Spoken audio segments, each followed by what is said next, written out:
Okay, is that better? Are we sounding better? Better than a frog, I guess?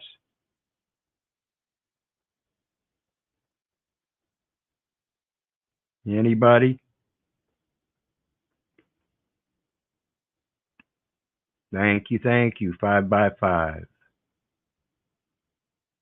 All right, so let's talk about um, Congress, because Congress is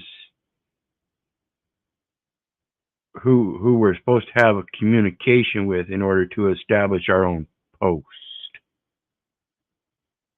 But there are different kinds of Congresses, so we're going to try to remember that as we go through this.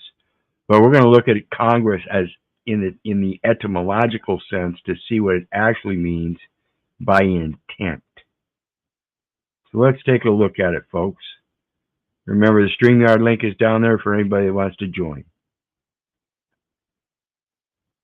Congress, as a noun, circa 1400, a body of attendants. Also, meeting of armed forces. Okay? I keep trying to help everybody contemplate the concept that this is a military operation. Military operation, folks. Everything is military. And actually, it's not Congress versus progress. It's Congress with ingress and egress. Ingress and egress. We're going to see how that relates here. Because as we continue on, it says the sense of coming together of people, a meeting of individuals, is from 1520s.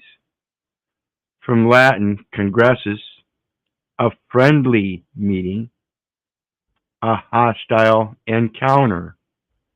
Past participle of congredi, to meet with, to fight with. From assimilated form of com, with, together. See con plus gradi, to walk. So it would be to walk with. Step, from gratis, a step. To walk. Go. See, this is all relative to your freedom of movement.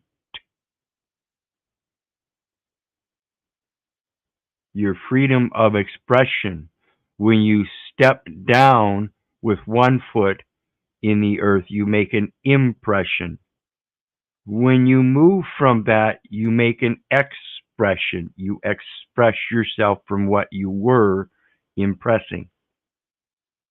You have a thought in your mind. You want to exit from your mind outwardly. That's an expression. You have to press it into something else.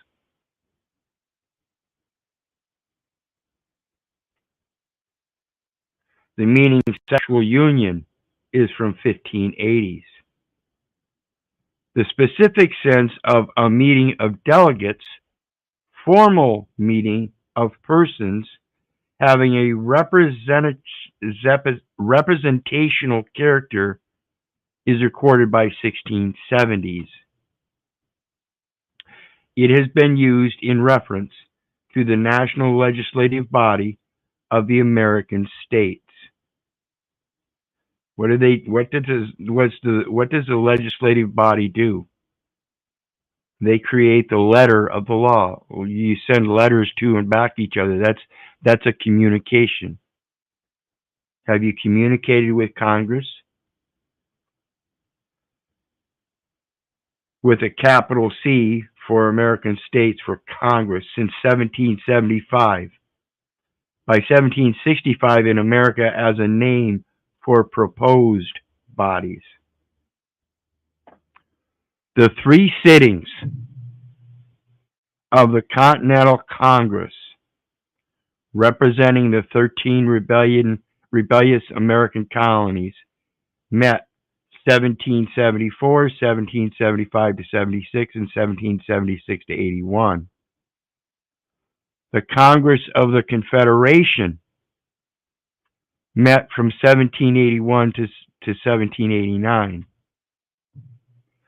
And the Congress of the United States met from March 4th, 1789. The Congress of Vienna met November 1st, 1884. That's an international congress. That's why we talk about the Vienna Convention. Geneva Convention goes to your human rights, and this is presenting your civil rights. And redrew the map of Europe with an eye to creating a balance of powers after the disruptions of Napoleon. The disruptions of the wars of Napoleon created this particular one. The one after that, folks, was the Postal Congress, 1874.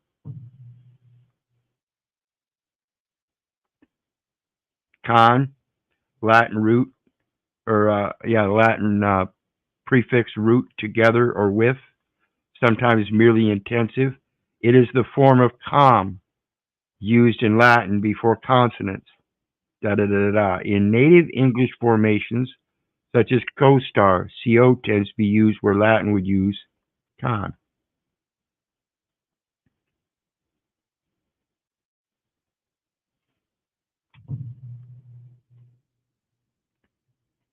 And again, this is where the scripture correlates. Like I said, ingress and egress. The Lord preserves thy going out and thy coming in from this time forth and even forevermore.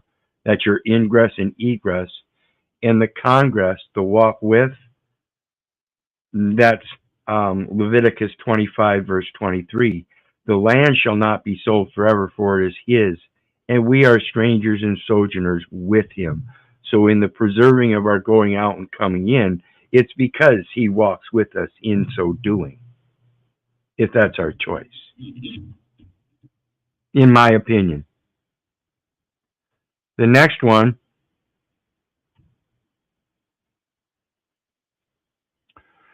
this is from the Congress of Vienna to present-day international organizations. And this is what I spoke about in last night and the stream before.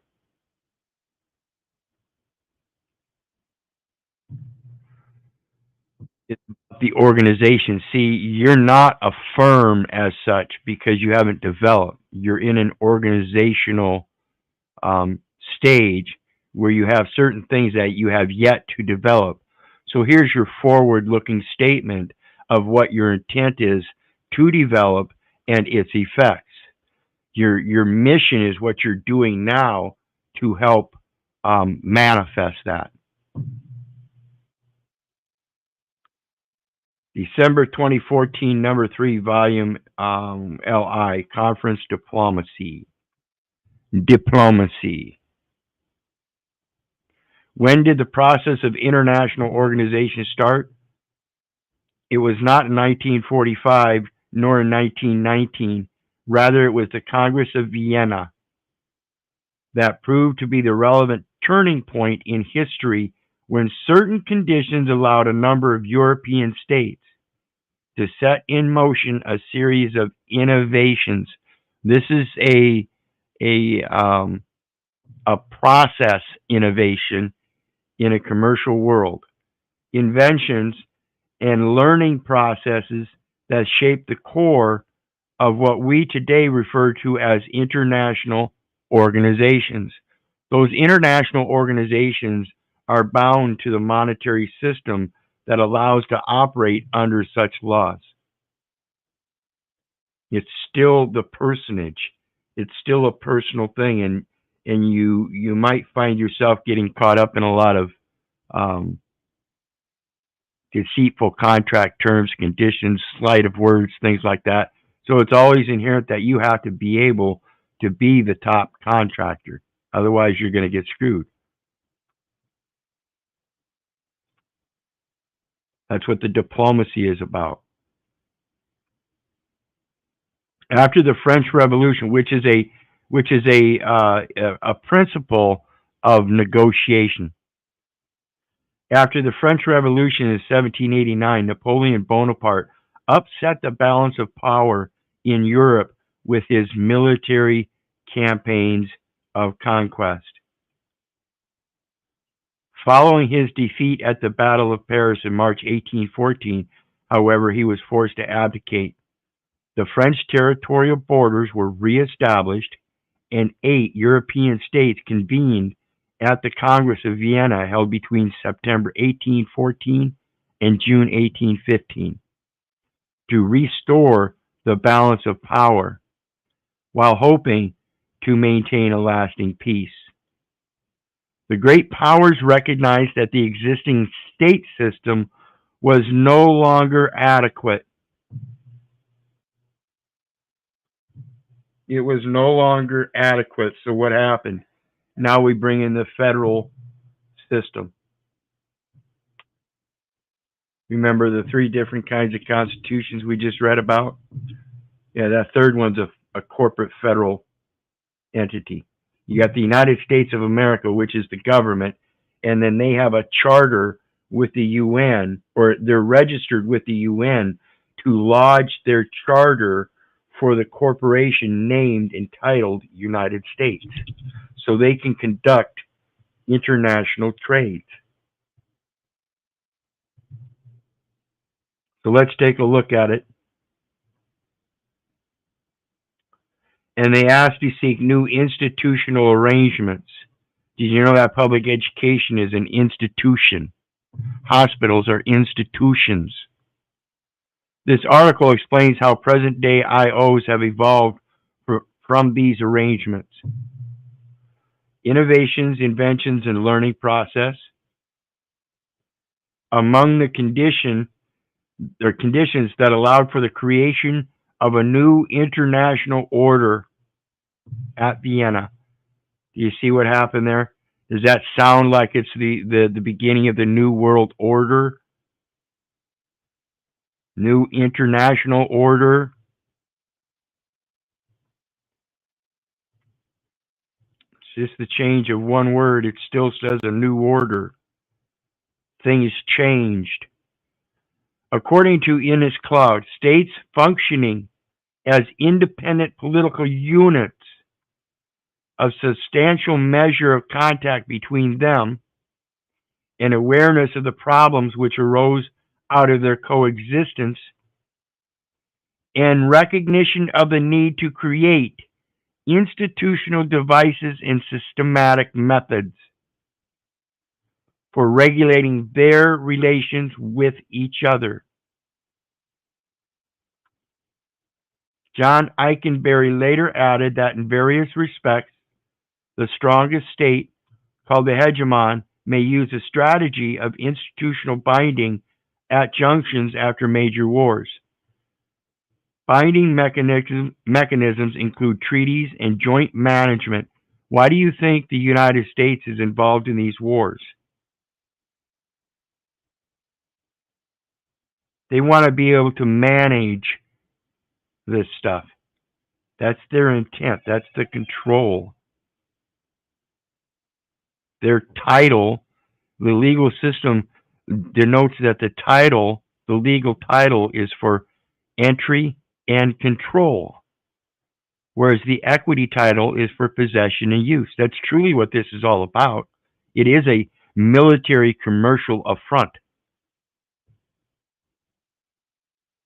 Going in and condemning the possession and use of other people and their cultural heritage and celebrations and belief systems because it doesn't agree with the greater world's commercial system. And that's the extent of what we're looking at, folks. Is it's everybody thinks they've got laws against monopolies, banking monopolies. Well, of course they do. But what you forget is that in this postal Congress, each nation that comes forth and registers is granted, get this,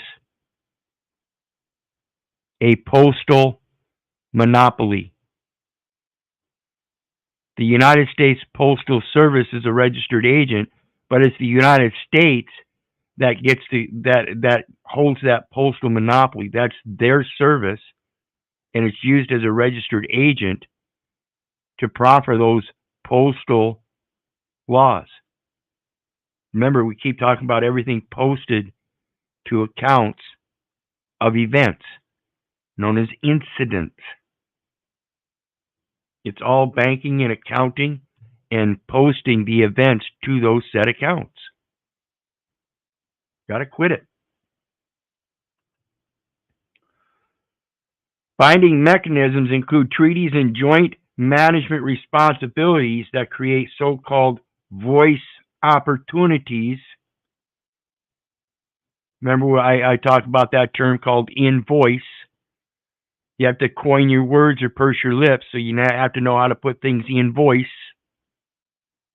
itemize them, categorize them for participating actors because you're performing the functions of a public official, and provide procedures to mitigate or resolve conflicts while simultaneously raising the costs of exit. In order to achieve the desired settlement, the hegemon must be generous during negotiations and lenient with regard to less important matters, which the United Kingdom of Great Britain and Ireland, the new hegemon at the time, was willing to do. In case you don't recognize that, folks, that's kind of like if you want equity, you got to come with equity. So you got to kind of be fair across the board and just look at it as a learning institution, a greater truth. Knowledge gains. The more knowledge you gain provides better access to more opportunities of experience, which allows you to have a greater wisdom. The more wisdom you have, the greater truth you achieve. Among the innovations agreed upon in Vienna were new regulations for diplomatic relations. Remember, it's the diplomatic channels of notice. That's the registered agent already listed, the Postal Service, process of service, such as the official titles of successive classes of state representatives. That identification or that driver's license or that employment ID, that social security card, those are all matters of classes of state representatives. And the precedence of states in alphabetical order. These basic rules simplify both bilateral and multilateral diplomacy, evolving into a continuing process of codification of customary diplomatic relations.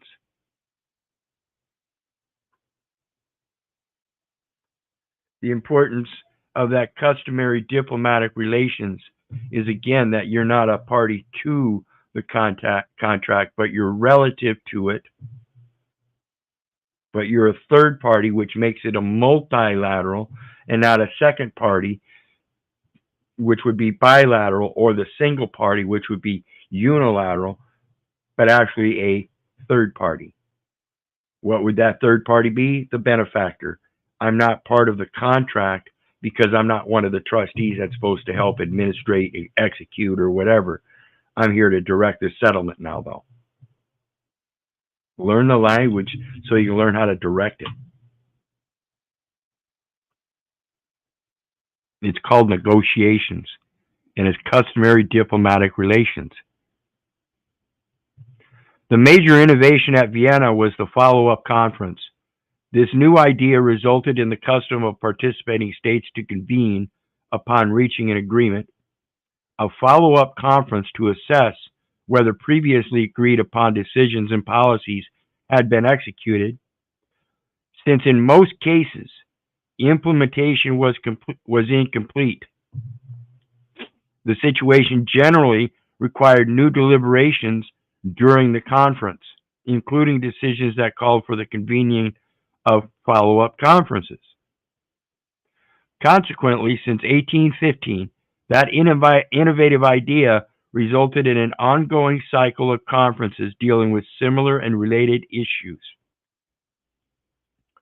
Apart from continuity, the cycle produced incremental decision-making and path dependency with regard to selected common solutions and efforts.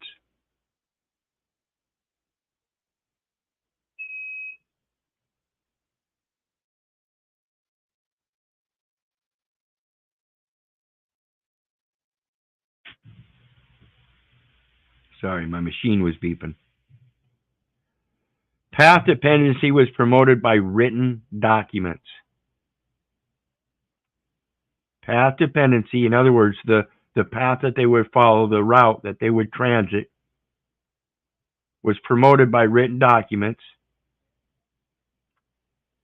So that would be a directive telling them what path to take. As a rule, the act finale of a multilateral conference contained a summary of the work done and an annex of documents that participating governments had signed. Treaties resulting from these conferences built on previous agreements, enabling the further development of international law. Telling us that international law and treaties are integral. They go hand in hand. One doesn't work without the other. The early years of conference diplomacy, however, also witnessed a thorny learning process of negotiating and cooperating diplomats. Remember, these are the basic elements that I've been talking about for a number of years. Everything, all those instruments are negotiable instruments.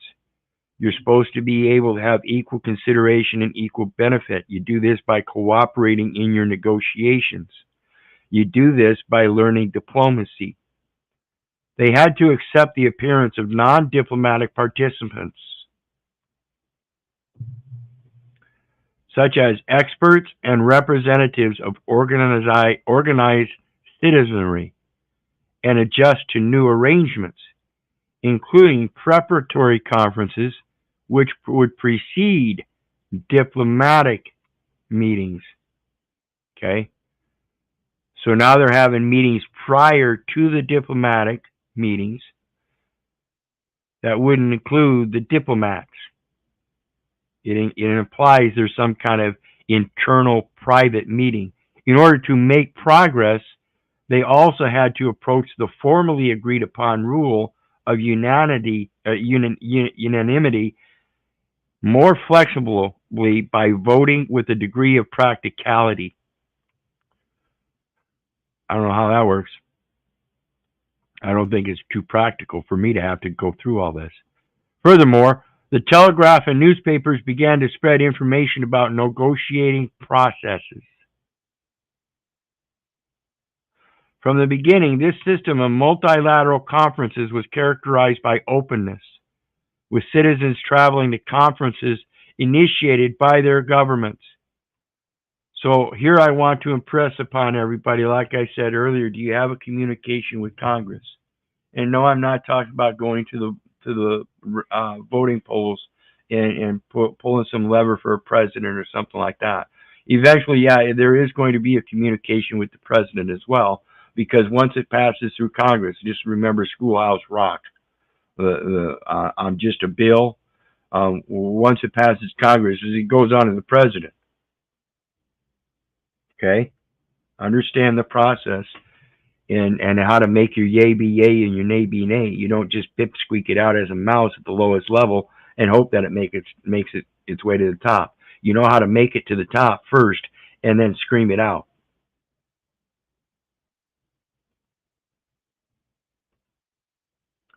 Representatives of the movement for the abolition of slavery who were already in Vienna attended the Congress. And in turn, governmental representatives attended a privately organized conference.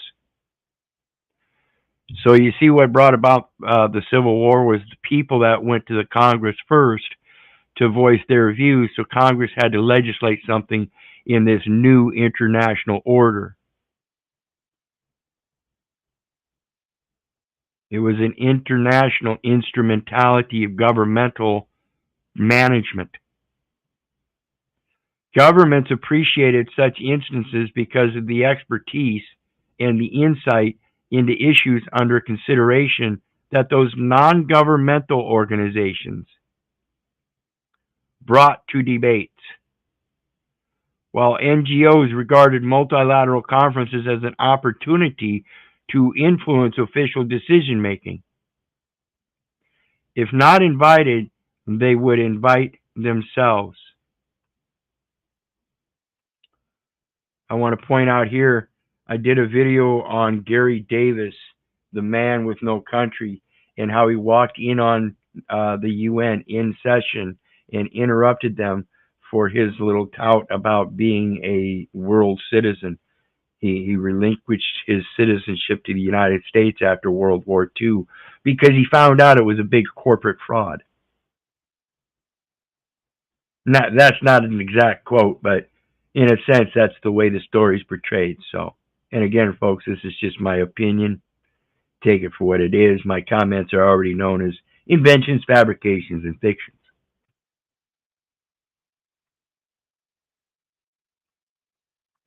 This inclusive character of multilateral conferences continued in the next phase of institutionalization. See, they already have it planned out and programmed, and they're just going to keep on moving to the next phase in case you don't get it. And if you do get it and you can't catch up, you better do something to help out in that department. Institutionalization. Since the 1860s, that's where about the Third Congress came about, right, folks? In a process of institutionalization, the series of multilateral conferences were replaced with permanent institutions. That sounds like them, those corporations in perpetuity, referred to at the time as public international unions. These are the labor unions. Remember that union is a labor union. It's a workforce. Among them were the International Telegraph Union, 1865, the Universal Postal Union, 1874, like I said, the International Association of Railway Congress, 1884. Funny, railway is rule way, railroad is rule road, rail literally means rule. An International Office of Public Health, 1907. Remember, your Health and Human Services, folks, is a military arm. It is a military institution for statistical purposes, for the government record. And again, that government record must reflect accurately.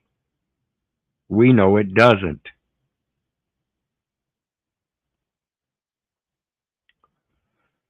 Let's see here.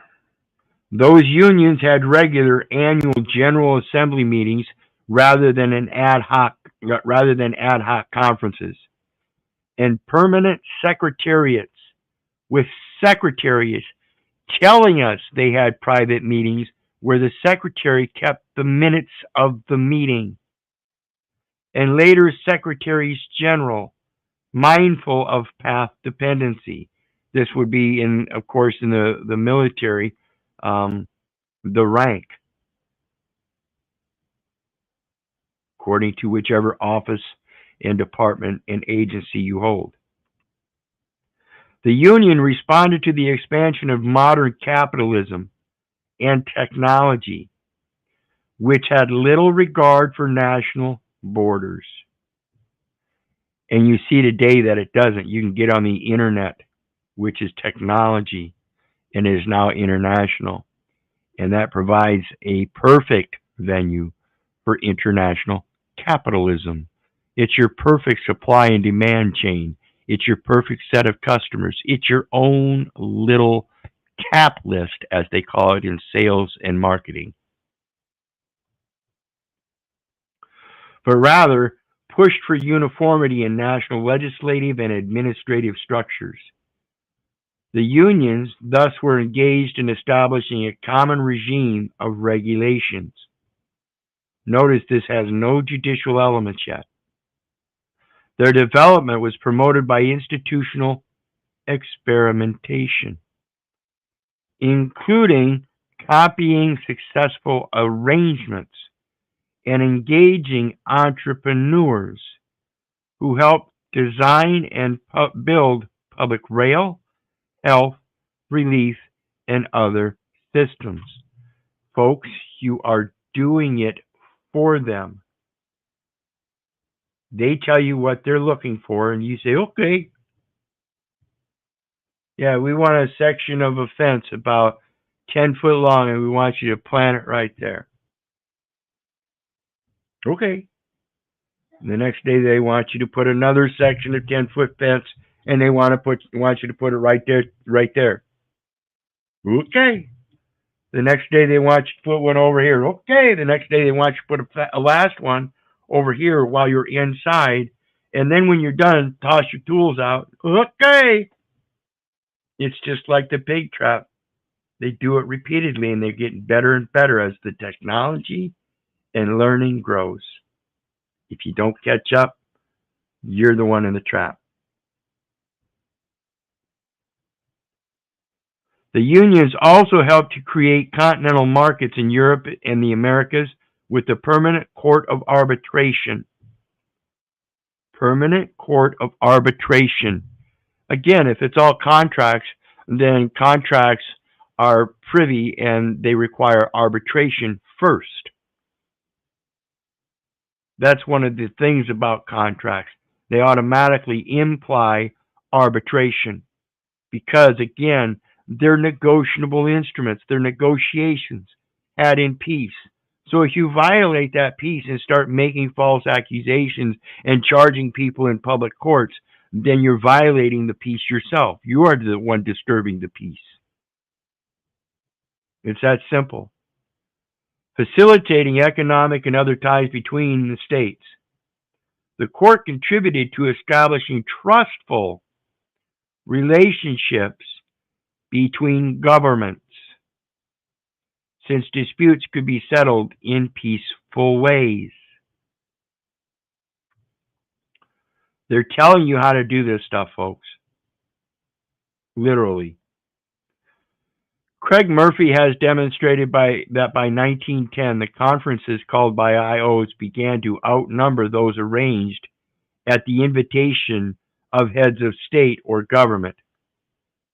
Most states were unaware of the effects of the institutional innovation engineered by the IOs, since they still saw the periodic conferences as a way to control their work.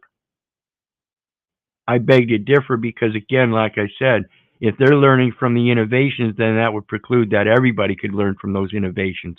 I can't wait for the guy that steps up with somebody's new innovation and makes a market improvement on it because he knew something different but applied in his whatever new technology came about. There are amazing ways to match up talents with different things as we learn and grow in technology. One of those I want to point out that's right before your eyes. I want to ask everybody, when it comes to the ancient artifacts from like Egypt or Sumerian Empire and stuff, and they see how the perfection is had without knowing how it's done, and claim that they don't have this kind of tech. I want to ask you about one specific thing that they make over and over and over again, known as billiard balls. And I want you to reflect on the perfectness of those and how they attain those, and the fact that you can smack them suckers hard as hell at each other. I don't think I've ever seen one break. Just saying, the limits of technology, I think, are kind of embellished. So anyway, let's get back.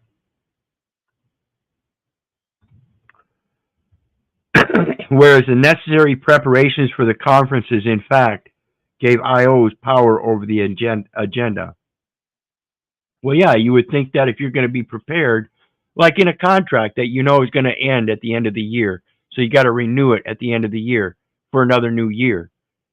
And thereby knowing that again, repeating itself, that at the end of the year, it's going to expire. So you're going to have to want to renew it if you want to continue on in that contract situation.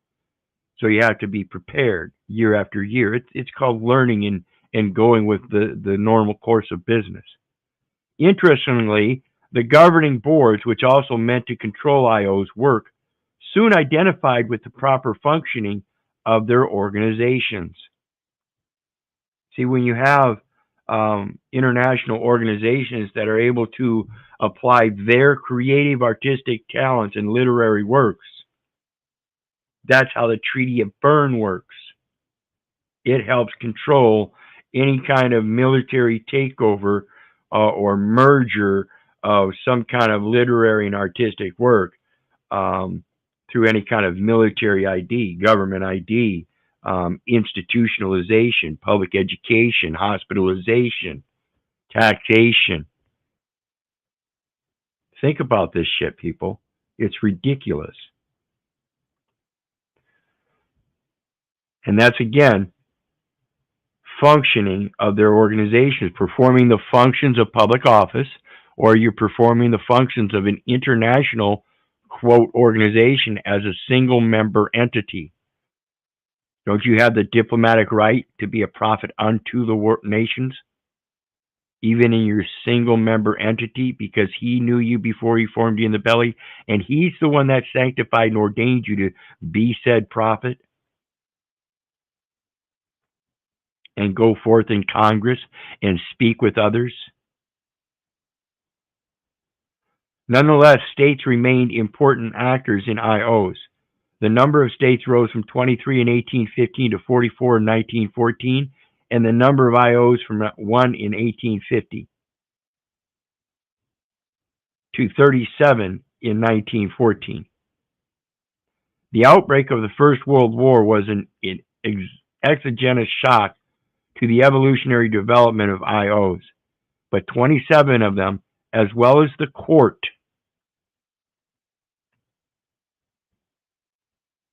survived the war period, mostly as a result of the Secretaries General's cautious leadership.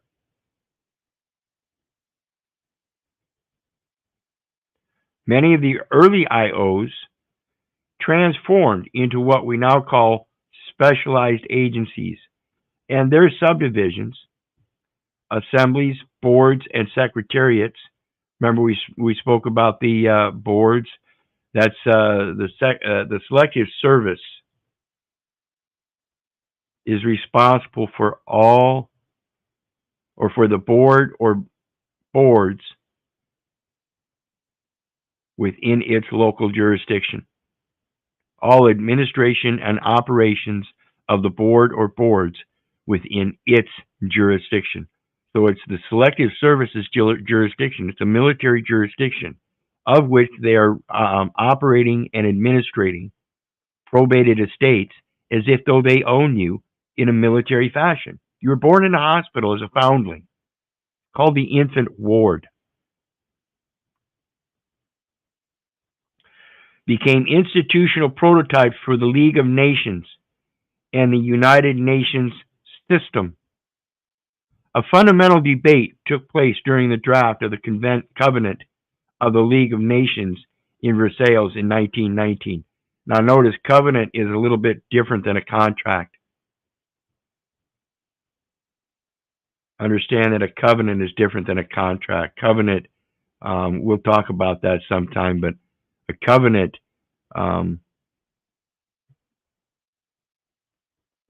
we'll just talk about that some other time. It's not the same as a contract. A contract is a minimal thing, while a covenant is bounded by merits, more or less, rather than a contract of person. Of the League of Nations in Versailles in 1919, with one of the proposals favoring a secretariat consisting of national officials who would be loyal to and paid by the major member states. It is a commercial taxing event. That principal agent model They're telling you it's a principal agent model. Of the previous war, council was rejected, however, in favor of the establishment of a truly international secretariat whose members would be required to distance themselves from national interests and devote their service to the League's purposes. The need to be capable person of broad vision and flexible mind supported and paid by the organization. Again, a paying thing. Eric Drummond, who became the League's first Secretary General, defended the latter position, which was in line with the Secretary experience of public international unions. Again, labor unions. That labor, by its very labor, a protection of the workforce as a military force.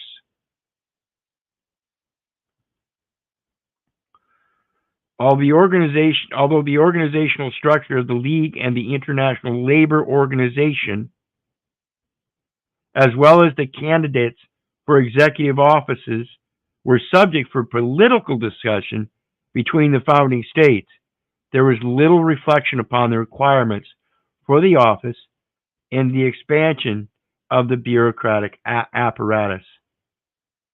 There never is, folks. There's never any reason that says we need that expansion of that bureaucracy. Never. In fact, I would urge you to reconsider the various ridiculous laws that they've legislated through these various courts over and over again. And I remind you to think specifically of the California law that outlawed plastic straws and paper wraps so they could turn around and start using paper straws and plastic wraps and totally still refuse to acknowledge the greater issue was the plastic cup and the plastic lid that they had to stick that little straw into to begin with.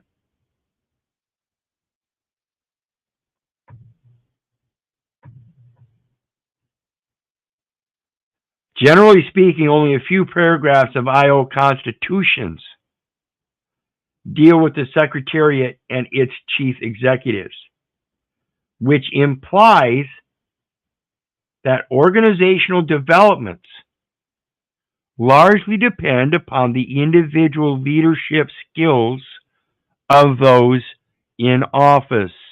If you have somebody that has no leadership skills, I don't care what kind of business experience he's got. I don't care what kind of construction experience he's got. I don't care if he's a ladies' man. I don't care if he's making $500,000 a year. I don't care if he's making $20,000. I don't care if he's making $1 billion.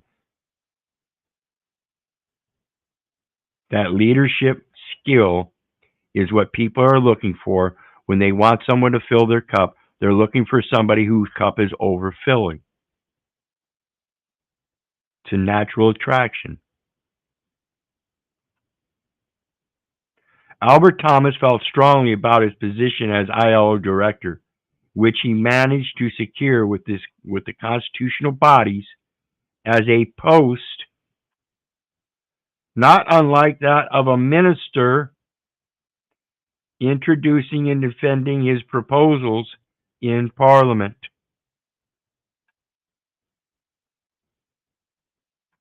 You guys hearing this language? He also initiated modifications of the founders' intentions, such as more independence from the League, and managed to secure a steadily increasing program range of ILO conventions. He was able to schedule more and more, it seems, as well as an expansion and enhancement of monitoring procedures. It's all about tracking your members. Keeping in communication is quid pro quo. It's a safety net for each other. Why wouldn't you be connected? Why wouldn't you want to track each other? It's like your children. Why wouldn't you want to know where they're at? Although several member states objected to these developments, Thomas handled them in ways that states could hardly refuse in the longer term. The biographical history of chief executives profiled in the IO Bio project demonstrates that while secretaries general may have been successful executives, they also need simultaneously manage their bureaucracies while mediating between states and other international actors. In other words, they have to recognize the foreign elements of the different parties. They have to be able to recognize that there may be parties that are involved in these instances that aren't actually party to the contract, and that their functions have been mistaken through their actions or performance. Simple stuff to try to point out, and it's a simple admittance. You're the one doing it again. IOs also survived the Second World War. The 1945 San Francisco Conference modeled the United Nations Secretariat on the League. Given its requirement that staff must be loyal to the organization and that member states must respect its exclusively international nature, as inscribed in Article 100 of the Charter of United Nations. See, the United States or United Nations itself is a charter. And like I said earlier, the United States of America goes forth to the United States in its charter and registers in that charter for a charter of its own. Just like the Administrative Reserve Bank has a master account with the Federal Reserve Bank in its district, same thing here. It's a matter of accounting. There's a chain of title. There are heads of agencies. There are principal agent relationships. The Secretary General of the United Nations became both the chief administrative officer and a political figure in international relations.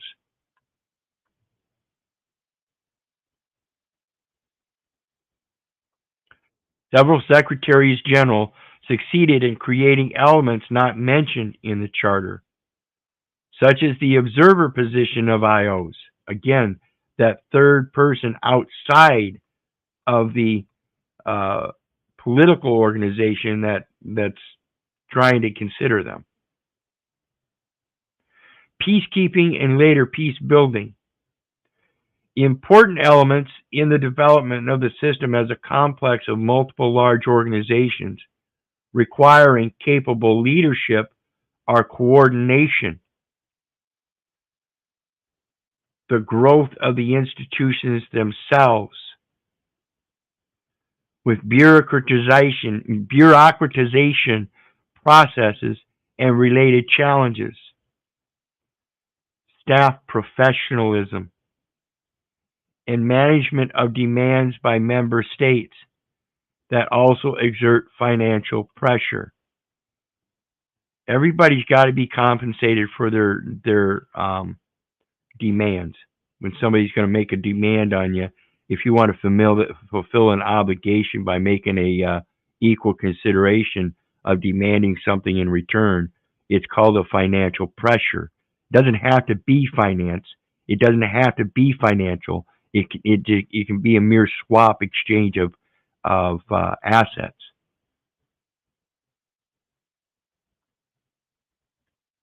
Again, folks, it's about learning how to negotiate. Competition by country clubs.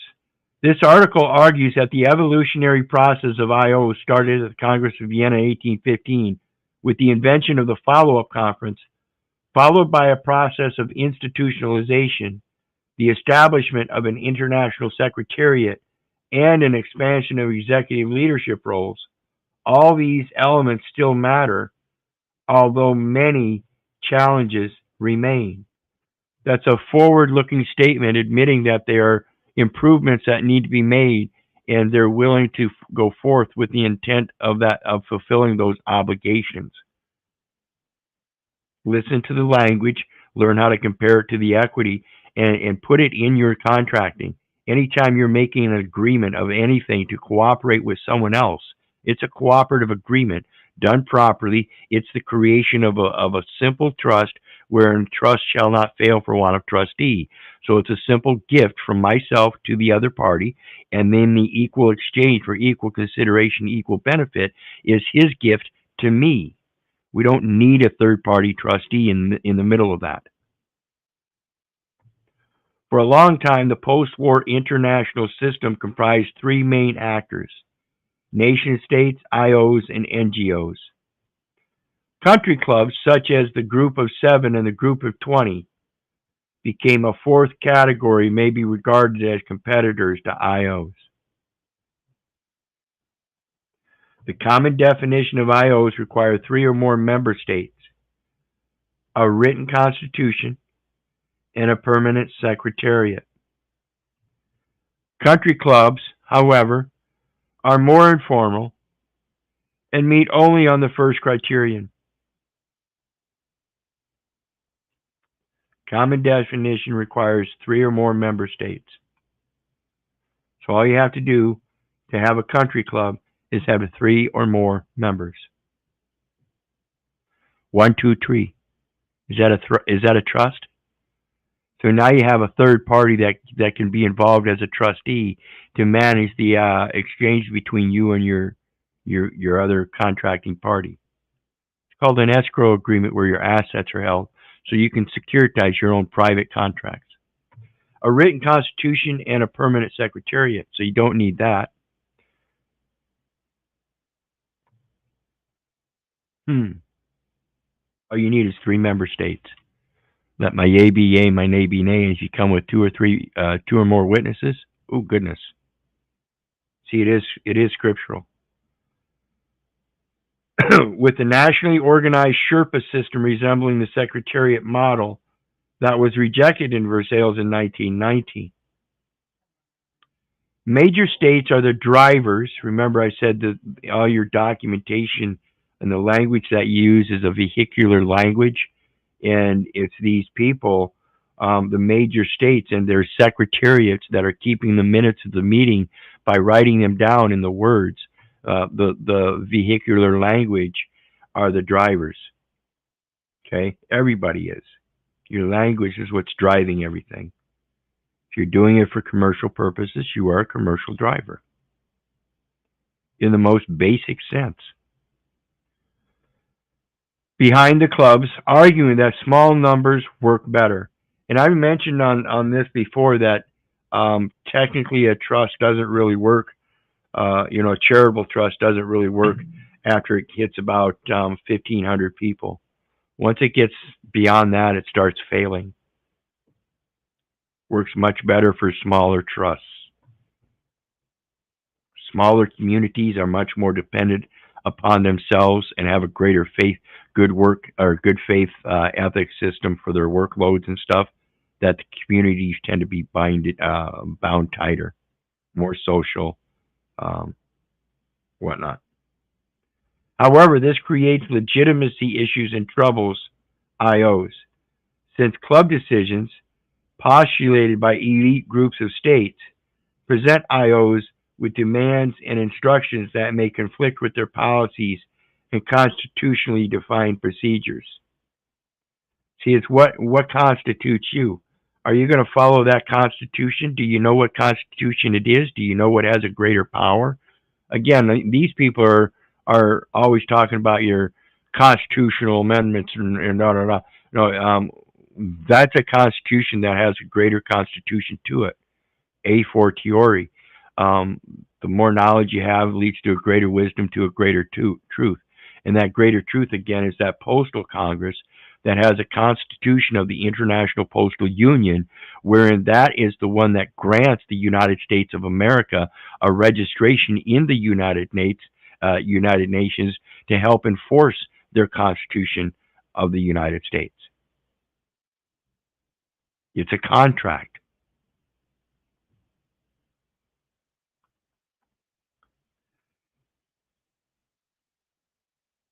United Nations and other IOs must address this challenge. Hence, history has not yet ended. Well, of course not. Who is anyone to say that history is going to end?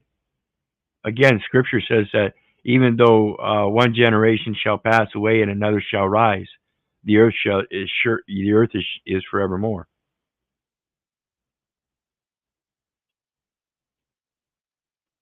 So let's go to the next one, the last one, which is what this is all about.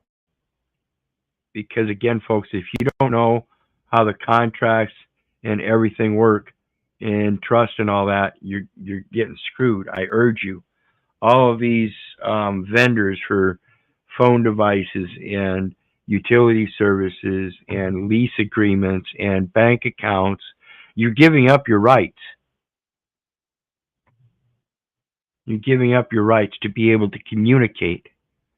So we're going to take a look at what back office means, what it means in business with examples. Because again, it relates to communication and having the proper communication with Congress and the president to establish your own money judgment, your own foreign judicial determination, your own representative of value. Let them know what the true surety is in your case, that you can't be a surety for another man, and you're no longer going to smart for it. He that hateth suretyship is sure. Back office, administration, and support personnel who are not client facing. They are not client facing. Administration is to the person, and therefore it's and supplemental porting of personnel by personnel who are not client facing. In other words, it's like going to court and they don't see you or they don't hear you. Same kind of situation. Exactly what we're looking at. What is back office? The back office is a portion of a company made up of administration and support personnel who are not client facing. Back office functions include settlements, clearances, record maintenances, that goes to errors and stuff, right? Regulatory compliance. Once you're given notice that the error or the record reflects an error, you have a duty to help correct it. The record must reflect accurately. You ignore your duty and obligation to that, and the record will reflect that. And IT services. For example, a financial services firm,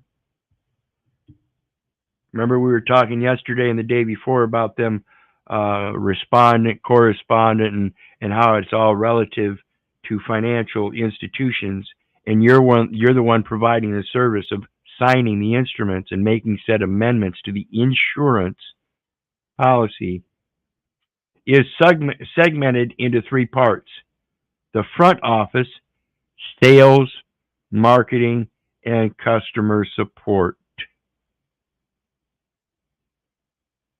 That's where you're facing all of your customers and everybody, the clients, and you have direct communication with them. The middle office, which is risk management, which is the insurance.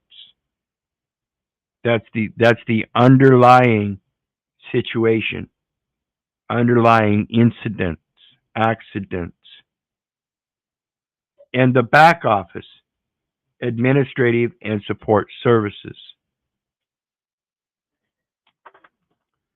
Key takeaways. The back office is the portion of a financial company made up of administration and support personnel, again, who are not client facing. In other words, just like the administrative courts, you can go in there and you can look them eye to eye, but they're not facing you. Okay? Back office functions include settlements, clearances, record maintenance, regulatory compliance, accounting, and IT services. So again, that's that back office function is the equity where you go in chambers for in-camera settlement. You want to clear everything and fix the record and make sure that it now complies with regulations because the accounting is out of balance and the time certificates or time stamps that have security certificates attached to them in that electronic record will prove that they are in error. The term back office originated when early companies designed their offices so the front portion contained the associates who interact with customers, and the back portion of the office contained associates who have no interaction with customers, such as accounting clerks.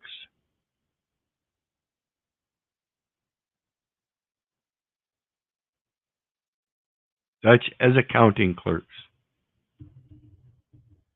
So you suppose they're the ones doing the accounting? I mean, that's what they're called, is accounting clerks. It's plain language, people.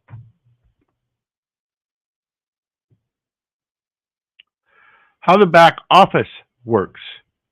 The back office can be thought of as the part of the company responsible for providing all business functions related to its operations.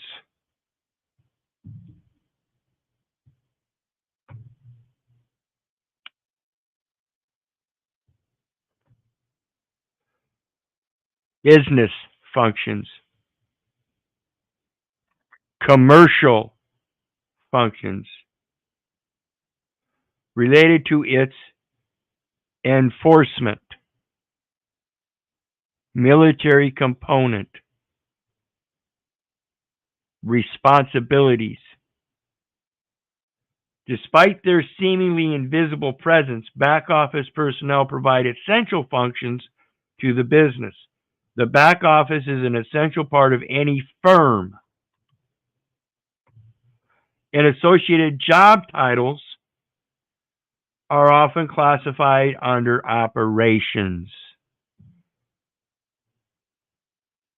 As you go up in the military ranks, you are entitled more according to your classification.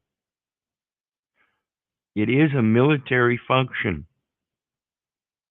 Their roles enable and equip front office personnel to perform their client-facing duties.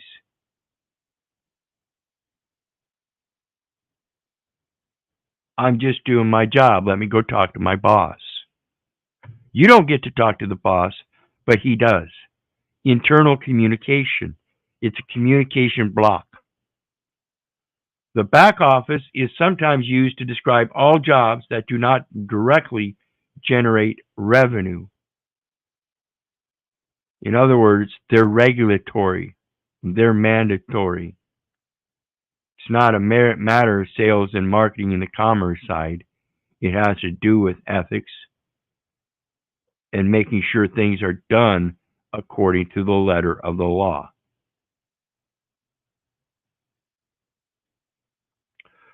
Important, the term back office originated when early companies designed their offices, Okay, we already read that. Example of back office. Today, most back office positions are located away from the company headquarters. Okay? Post offices can't really do that. Post offices have to have that clerk, and they have to have a private office in order to conduct private affairs. Just like I said, as far as the court, they operate the same way. In chambers, in camera. Privacy, a matter of equity.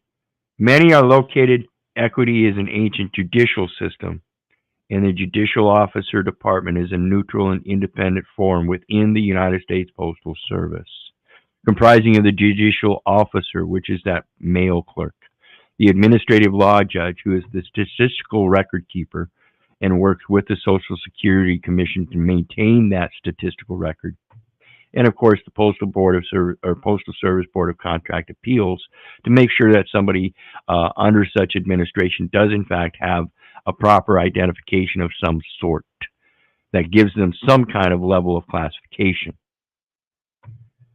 Many are located in cities where commercial leases are inexpensive, labor costs are lower, and an adequate labor pool is available. See, it's dependent upon the labor pool. And anybody that wants a paycheck will do that back office job simply for their paycheck and not for sales and marketing as a commercial element. There will still be a commercial element in there that may distract them from that ethical, um, well, both the ethical standard and conduct, as well as even the ethical knowledge. Some of these people, like I said, are truly indoctrinated and they really don't know what their job is. So they get these jobs because they're just part of an adequate labor pool that is available, and then they're just told to do certain things. This is the laundromat where you got people that are working for people that just sit down and tell them, "Hey, sign this name all day long." So they sit there and sign somebody else's name to a document all fucking day. Excuse my language. Alternatively, many companies have chosen to outsource and or offshore back office roles. Remember I said offshore banking. It's a wiser way to do things for that third party involvement. Office roles to further reduce costs. Technology has afforded many companies the opportunity to allow remote work arrangements in which associates work from home. Again, that technology has allowed us to advance our learning and take on some of these capabilities where we can help out with this stuff if we learn it and do it right. It's a way to help enhance our own understanding of how this works so we can use it for our benefit. It truly is meant to benefit, so find its benefits and use it for those benefits, just like you would a contract. You can make the contract beneficial if you know what you're doing.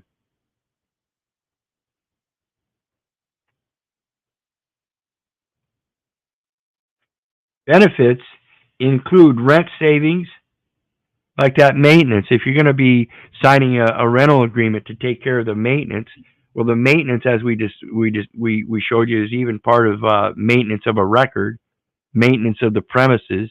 You're going to be maintaining a lot of things, and so you have to get paid for your personal services for doing so.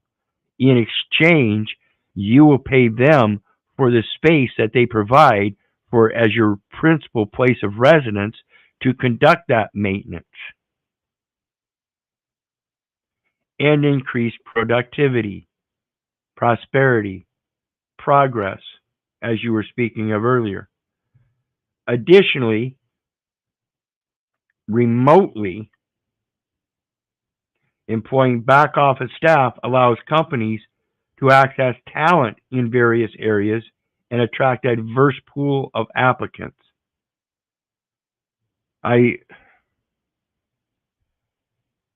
I have a hard time with this because I know, according to the statistics anyway, that we have a reading comprehension here in the quote Americas of a seventh grade, eighth grade reading comprehension.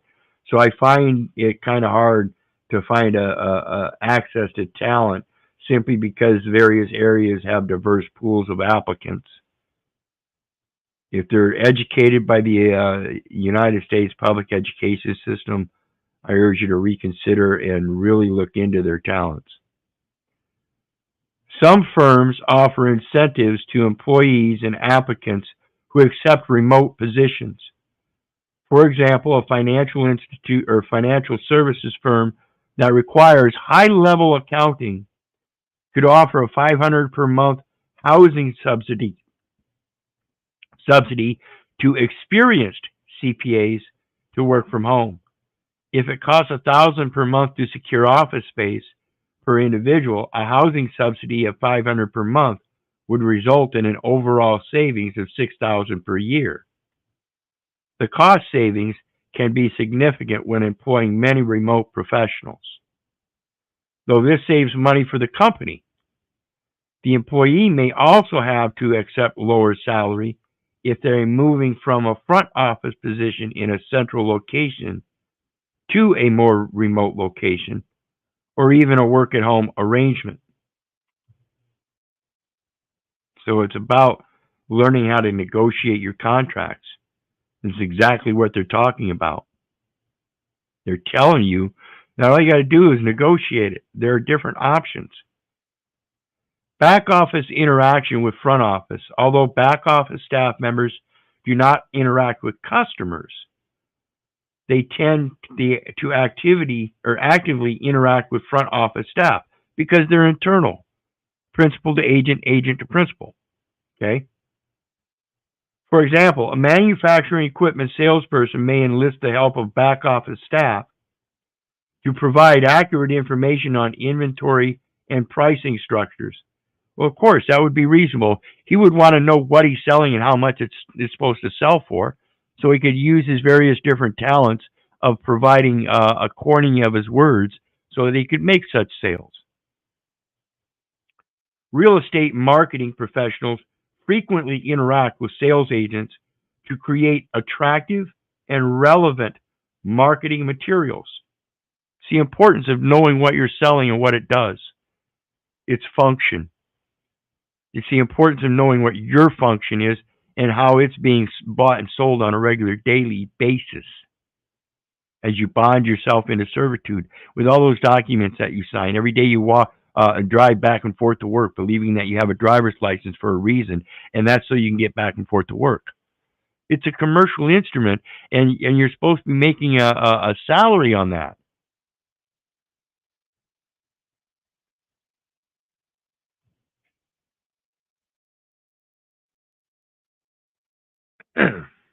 For example, manufacturing sales staff to provide accurate information on inventory and pricing structures, and that's that information on inventory. Remember what an inventory is?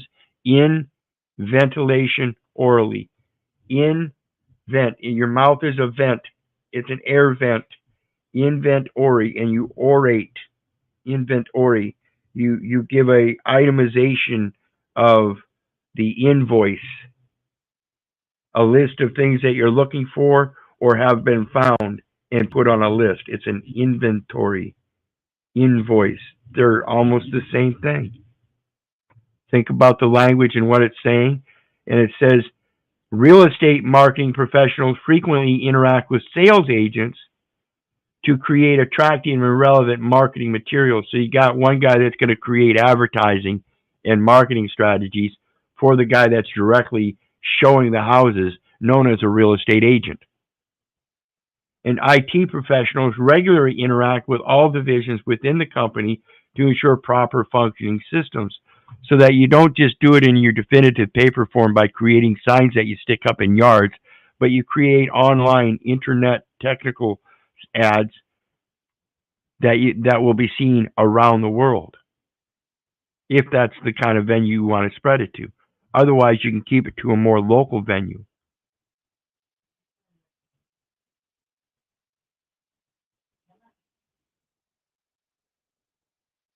Many business school students from non-target colleges and universities see back office work as a way to gain experience within a firm and potentially network up into the front office roles. Though it varies from one firm to another, the work in back office roles is significantly different from the front office, and with the exception of corporate credit risk roles, may not provide a front office hopeful with the needed experience to make such transition.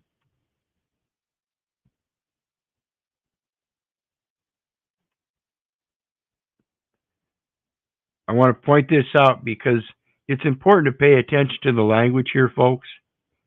With the exception of corporate credit risk roles. What is a risk? That's why they have you have insurance. It must be corporate. That's why you have to have an ID, a driver's license, insurance, and register the motor vehicle.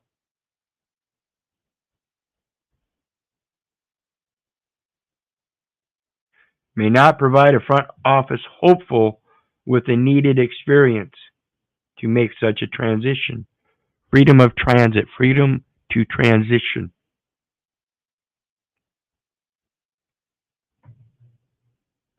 And what is the credit? That's the insurance. Like I said, you've been paying Social Security and FICA throughout all your employment checks. That goes into the Social Security Administration and gets deposited as an insurance credit. That's why it says corporate credit risk roles. You took upon the role of placing liability on the public record as the insured, and you never expected nor intended it. And it was due to continuous and repeated exposures to the same conditions that caused that liability. Now that you know it, you're supposed to stop. But again, folks, don't believe me, don't believe your neighbor, don't believe the government. For crying out loud, don't believe your mother. Do your research so you know.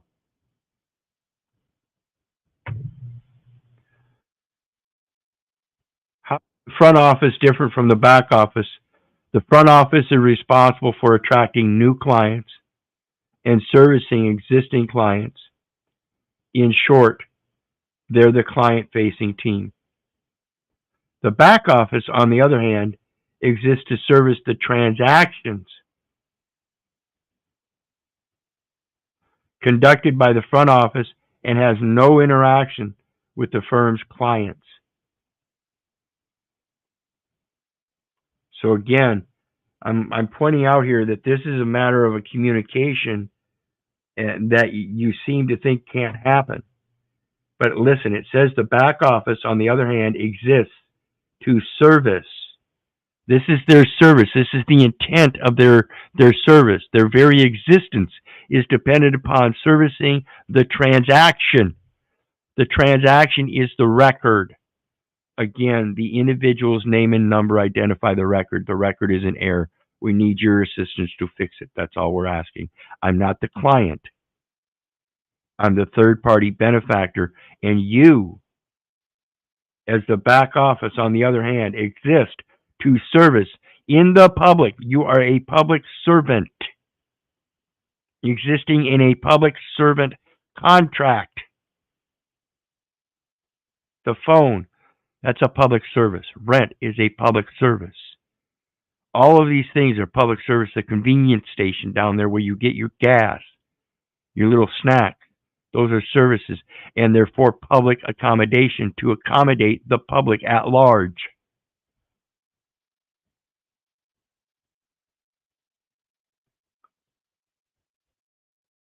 However, it could be said that the back office's client is the front office.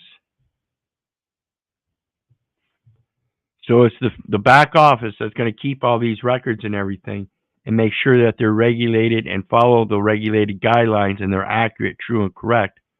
They're going to hire the sales and management and advertisement of other people to do that, and then they just stay in communication with and make sure that everything they're receiving from that sales and marketing is supposedly following regulations.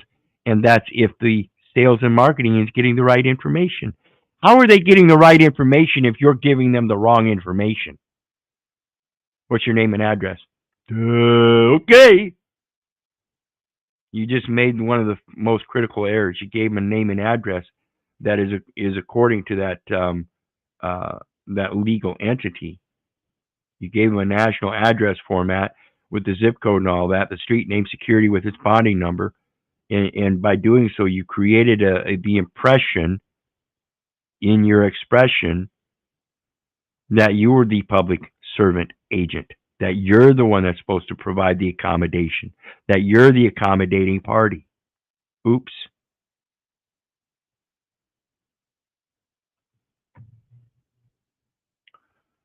What are the back office's main responsibilities? In short, the back office exists to finalize the transactions conducted by the front office. So in order to verify that the transaction is finalized, you have to have some kind of communication with them to validate and verify that it is final. Otherwise, as we saw in that Federal Reserve Bank circular, financial services circular yesterday and the day before, When you open those accounts and sign them documents, you just signed over all rights, titles, and interests in property. Stop it.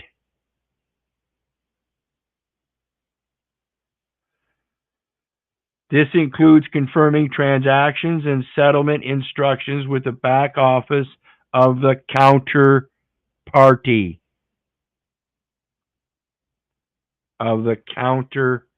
The balance the account is out of balance, and I need to counterbalance it. It's time to stop having your party on my dime. Get it? This includes confirming transactions and settlement instructions with the back office of the counterparty. Now you see there's a back office communicating with the back office.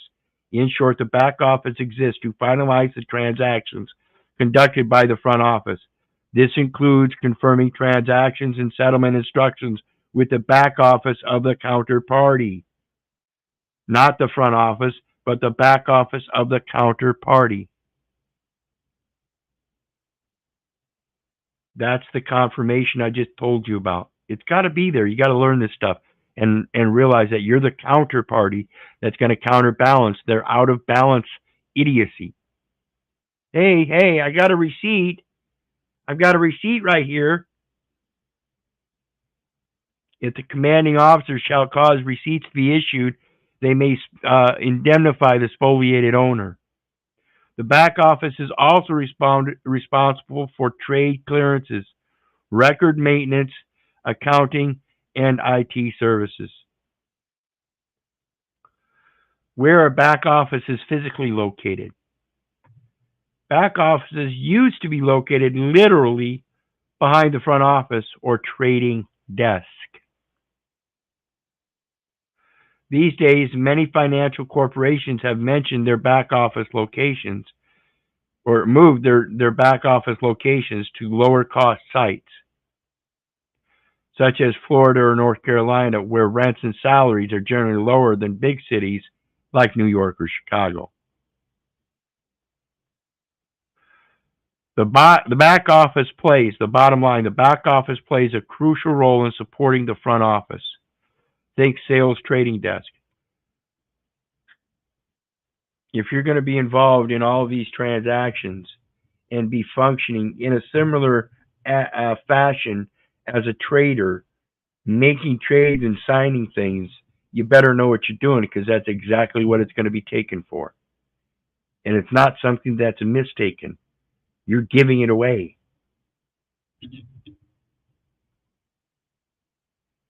By processing the trades made by customers of the bank or for the bank's own proprietary trading operations. So again, when you sign up to have one of those accounts, you give up all of your rights and you have nothing to do with it anymore, because they have proprietary trading operations. Succinctly different than yours, obviously. And had you known that, I don't think you'd be opening a bank account. So I urge you folks to go look at your bank accounts again and review the the Federal Reserve Board's financial services thing we just reviewed the last couple nights. It literally tells you in there, when you're opening those accounts, you give up your rights to rights, titles, and interests in property. That's very ambiguous and covers a very large territory. In property, you give up your rights, titles, and interests.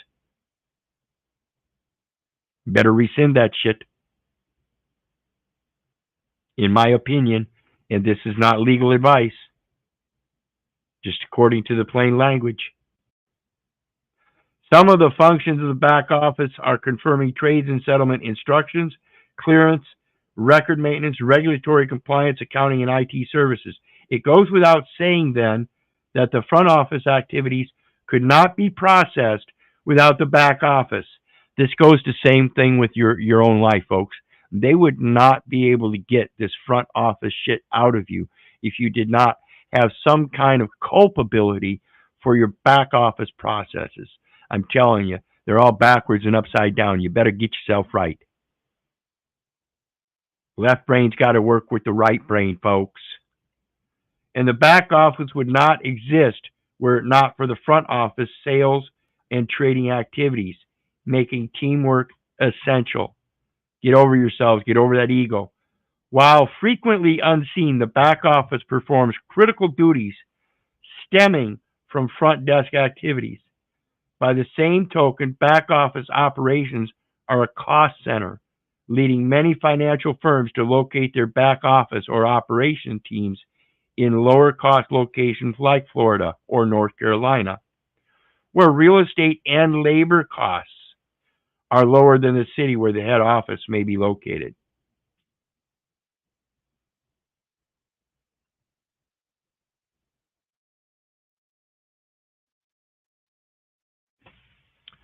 And again, folks, it goes down to that resident. You're claiming that address. You're claiming a United States citizen.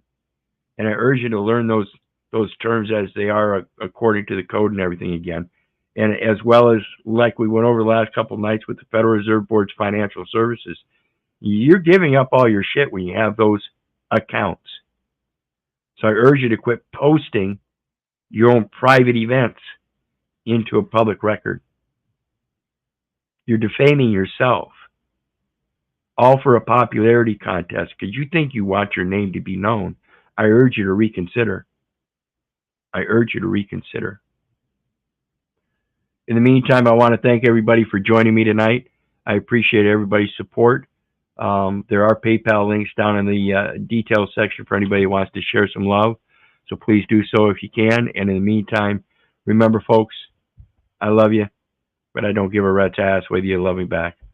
So may God bless you and have a good night.